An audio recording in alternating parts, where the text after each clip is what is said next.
ಶಿಕ್ಷೆ ಆಗ್ಯದ, ಏನಾಗ್ಯದ?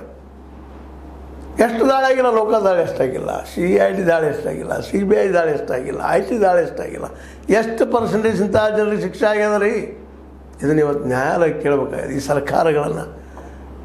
ಇವತ್ತೇನಾದರೂ ಸರ್ಕಾರಗಳು ಇವು ನಿಮ್ಗೆ ಗೊತ್ತದ, ಶಾಸಕಾಂಗ ಕಾರ್ಯಾಂಗ ಇವೆಲ್ಲ ಹೊಂದಾಣಿಕೆ ಆಗಿಬಿಡ್ಲಿಲ್ಲ. ಶಾಸಕಾಂಗ ಕಾರ್ಯಾಂಗ ನೋಡಕ್ಕ ನಿಮ್ಮದು ನಾವು ಚುಪ್ಪ, ನಮ್ಮದು ನೀವು ಚುಪ್ಪ, ಮುಂದೆ ಆಗೋದು ಹೋಗೋದ್ರಿ.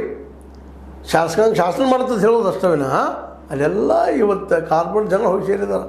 ಯಾರು ನಮ್ಮಲ್ಲಿ 224 ಜನ MLAಗಳಿದ್ದಾರೆ, ಯಾರು ಒಬ್ಬರು ಪ್ರಾಮಾಣಿಕರಿದ್ದಾರೆ, ಭ್ರಷ್ಟ ಇಲ್ಲದ ಆರಿಸಿ ಬಂದಿದ್ದಾರೆ, ದುಡ್ಡು ಹಂಚಲಾರದ ಆರಿಸಿ ಬಂದಿದ್ದಾರೆ, ಸಾರಾಯಿ ಹಂಚಲಾರದ ಆರಿಸಿ ಬಂದಿದ್ದಾರೆ, ಜನರಿಗೆ ಸುಳ್ಳು ಹೇಳದ ಪ್ರಾಮಾಣಿಕತೆಯಿಂದ ಸತ್ಯವ್ರು ಹೇಳಿ ಆರಿಸಿ ಬಂದಾರೆ. ತೋರಿಸಿದ್ರು, ಲಿಸ್ಟ್ ಮಾಡಿದ್ರು, ಅದನ್ನು ಹುಡುಕಿದ್ರು ಸಿಗುದಿಲ್ಲ ನಿಮಗೆ. ಎಲ್ಲರೂ ಧರಣಿಕೋರು ಅಂತಂದ್ರೆ ಅಡ್ಡಿ ಇಲ್ಲ. ಮ್ಯಾಕ್ಸಿಮಮ್ ಎಲ್ಲೋ ಒಂದು ಇರ್ಬೋದು, ಅತಿ ಪ್ರಾಮಾಣಿಕ ಎಲ್ಲೋ ಒಬ್ಬರು ಇರ್ಬೋದು, ಆದರೆ ಅವರು ಈ ಕೌಂಟಲ್ಲಿ ಬರೋದಿಲ್ಲ. ಆದರೆ ಇವತ್ತಿನ ಪರಿಸ್ಥಿತಿ ಅವ್ರು ಅದಾರ ನನಗೆ ಅನಿಸೋದೇ ಇಲ್ಲ.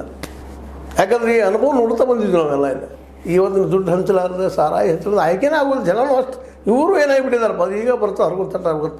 ನಾವು ಮತದಾರರು ಸಹಿತ ನಾವು ಭ್ರಷ್ಟ ಆಗಿಬಿಟ್ಟಿದ್ದೀವಿ. ಹೀಗಾಗಿ ನ್ಯಾಯ ಇವತ್ತೇನೋ ಒಂದು ಹಂತಕ್ಕೆ ಬಂದ ನಾವೇ ಇದನ್ನು ಮುಂದುವರಿಸ್ತಪ್ಪ, KPSC ನಾವು ಸುದ್ದಿ ಮಾಡ್ತೀವಿ ಅಂತ.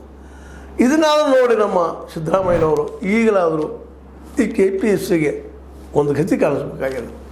ಗತಿ ಕಾಣಿಸಲೇಬೇಕಾಗಿದೆ. ತನ್ನ ಮೇಲೆ ಹೇಳುವಂಥ ಮಾತಿದ್ರು, ನೀವು ಮೇಲೆ ಕೇಳುವಂಥ ಮಾತಿದ್ರು.